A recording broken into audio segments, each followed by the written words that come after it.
नारायणं नमस्कृतं नरं चैव नरोत्तमं देवीं सरस्वतीं व्यासं ततो जयमुदीरयेत्।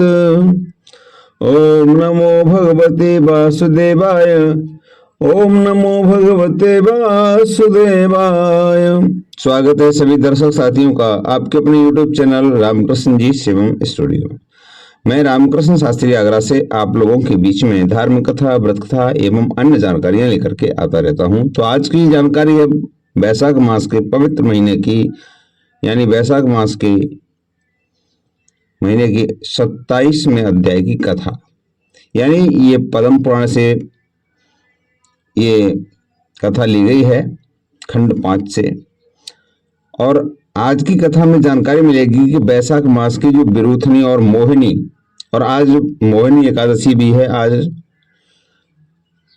और एकादशी का माध्यम यानी वैशाख मास की विरूथनी और मोहिनी एकादशी का माध्यम क्या है।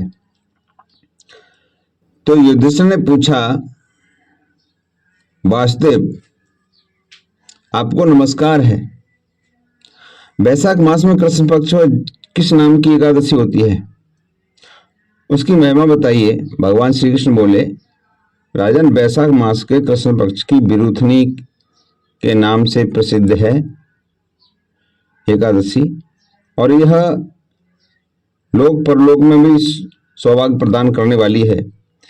विरूथनी के व्रत से सदा सौख्य का लाभ और पाप की हानि होती है।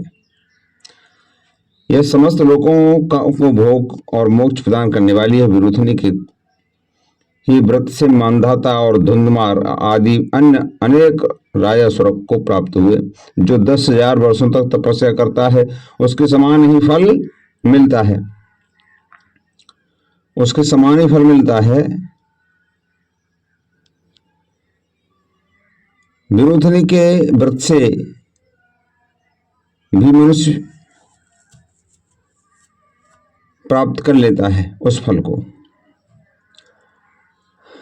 भूमिदान जैसे नृपश्रेष्ठ घोड़े के दान से हाथी का दान श्रेष्ठ होता है, और भूमिदान से सब इससे भी बड़ा है, और भूमिदान से भी अधिक महत्व होता है तिल दान का, और तिल दान से बढ़कर के स्वर्ण दान, और स्वर्ण दान से बढ़कर के अन्नदान। और क्योंकि देवता पितर मनुष्यों को अन्न से ही तृप्ति होती है, और विद्वान पुरुषों ने कन्यादान को भी अन्नदान के समान ही बताया है। कन्यादान के तुल्य ही धेनु का दान, यह साक्षात भगवान का कथन है। ऊपर बताए हुए सब दानों से बड़ा विद्यादान है। मनुष्य विरूथनी एकादशी का व्रत करके विद्यादान का भी फल प्राप्त कर लेता है। जो लोग पाप से मोहित होकर के कन्या के धन से जीविका चलाते हैं, वे पुण्य का क्षय होने पर यातनामय नरक में जाते हैं, और अतः सर्वदा प्रयत्न करके कन्या से धन से बचना चाहिए, उसे अपने काम में नहीं लाना चाहिए।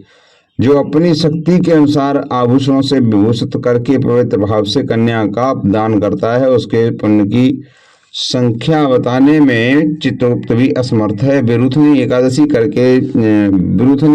करके भी मनुष्य उसी के समान फल प्राप्त कर लेता है।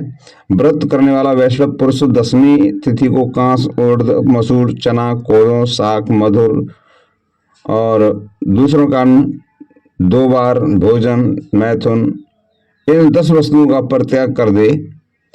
एकादशी को जुआ खेलना, नींद लेना, पान खाना, दातुन करना, दूसरे की निंदा करना, चुगली खाना, चोरी, हिंसा, मैथुन, क्रोध, असत्य भाषण, इन 11 बातों का त्याग करें। और द्वादशी को कांस, उड़द, शराब, मधु, तेल पत्तों से वार्तालाप, व्यायाम पर परदेश गमन, 2 बार भोजन, मैथुन, बैल की पीठ पर सवारी और मसूर, इन 12 वस्तुओं का त्याग करें। राजन, इस विधि से विरूथनी एकादशी की जाती है, और रात को जाग करके जो भगवान मधुसूदन का पूजन करते हैं वे सब पापों से मुक्त हो जाते हैं, परम गति को प्राप्त होते हैं। अतः पाप भीरु मनुष्यों को पूर्ण प्रयत्न करके यह एकादशी व्रत करना चाहिए। यमराज से डरने वाला मनुष्य अवश्य विरूथनी का व्रत करे। राजन, इसके पढ़ने से और सुनने से सहस्र गोदान का फल मिलता है। जो मनुष्य सब पापों से मुक्त होकर के विष्णु लोक में प्रतिष्ठित हो रहा है। युधिष्ठिर ने कहा कि जनार्दन, वैशाख मास के शुक्ल पक्ष की एकादशी का क्या नाम है, उसका फल क्या होता है तथा उसके लिए भी कौन सी विधि से करना चाहिए। तब भगवान श्री कृष्ण बोले, महाराज, पूर्व काल में परम विद्वान श्री रामचंद्र जी ने महर्षि वशिष्ठ के से यही बात पूछी थी जिसे आप ने मुझे पूछ रहे हो। श्री राम ने कहा था, भगवान, जो समस्त पापों का क्षय और सब प्रकार के दुखों का निवारण करने वाले व्रतों के उत्तम व्रत हों उसे हमें सुनना चाहता हूं। तो वशिष्ठ जी बोले कि श्री राम, तुमने बहुत उत्तम बात पूछी है। मनुष्य तुम्हारा नाम लेने से ही सब पापों से शुद्ध हो जाता है, तथापि लोगों के हित की इच्छा में पवित्रों में पवित्र उत्तम व्रत का मैं वर्णन करूंगा। वैशाख मास के शुक्ल पक्ष की जो एकादशी होती है उसका नाम होता है मोहिनी। वह सब पापों को हरने वाली तथा उत्तम है। उसके व्रत के प्रभाव से मनुष्य मोह जाल तक तथा पातकों से के समूह से छुटकारा पा लेता है। सरस्वती नदी के रमणी तट पर भद्रावती नाम की सुंदर नगरी है। यहाँ दृतिमान नामक राजा, जो चंद्र वंश में उत्पन्न हुए, सत्य प्रतिज्ञ थे, राज करते थे। और उसी नगर में एक वैश्य रहता था जो धन धान्य से भरपूर था और समृद्धशाली था। उसका नाम था धनपाल। वह सदा पुण्य कर्म में ही लगा रहता था। दूसरों के लिए पांसला, कुआ, मठ, बगीचा, पोखरा और घरे धर्मशालाएं बनवाया करता था। भगवान श्री विष्णु की भक्ति में उसका हार्दिक अनुराग था।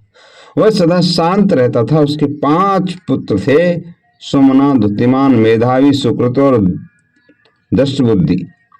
जो दृष्टबुद्धि था वो 5वां पुत्र था, सबसे छोटा था। वह सदा बड़े बड़े पापों में संलग्न रहता था। जुए आदि दुर्व्यसनों से उसकी बड़ी आसक्ति थी। वह पैसियों के से मिलने के लिए लालायित रहता था। उसकी बुद्धि न तो देवताओं के पूजने में लगती थी और न पितरों ब्राह्मणों के सत्कार में लगती थी। वह दुरात्मा अन्याय के मार्ग पर चल करके पिता का धन बर्बाद कर दिया करता था। और एक दिन वह वेश्या के गले में बांह डाले चौराहे पर घूमता देखा गया। तब उसके पिता ने उसे घर से बाहर निकाल दिया। बंधु बांधवों ने भी उसका परित्याग कर दिया। अब वह दिन रात दुख और सुख से डूबा हुआ, कष्ट पर कष्ट उठाता हुआ इधर उधर भटकने लगा। एक दिन किसी पुण्य के उदय होने से वह महर्षि कौंडिन्य के आश्रम पर पहुंचा। वैसा कमीना था। तपोधन कौंडिन्य गंगा जी से स्नान करके आए थे। दृष्टबुद्धि शोक के भार से पीड़ित वो मुनिवर कौंडिन्य के पास गया और हाथ जोड़ करके कहने लगा, खड़ा हो गया, ब्राह्मण द्विज श्रेष्ठ, मुझ पर दया करके कोई ऐसा उपाय बताइए जिससे मेरे पुण्य के प्रभाव से मेरी मुक्ति हो। कौंडिन्य बोले, वैशाख के शुक्ल पक्ष की मोहिनी नाम से एक प्रसिद्ध एकादशी का व्रत करो और मोहिनी को उपवास करने पर प्राणियों के अनेक जन्मों के किए हुए पाप यानी मेरु पर्वत जैसे पाप नष्ट हो जाते हैं।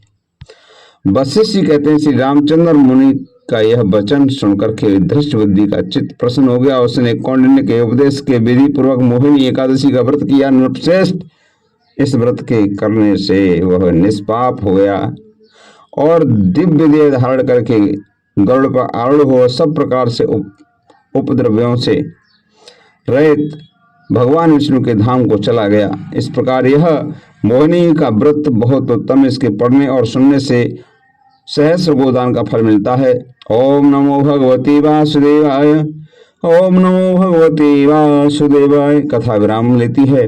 मिलते हैं अगली कथा के साथ, तब तक के लिए जय श्री राधे कृष्णा। हर हर महादेव। जय एकादशी मैया की।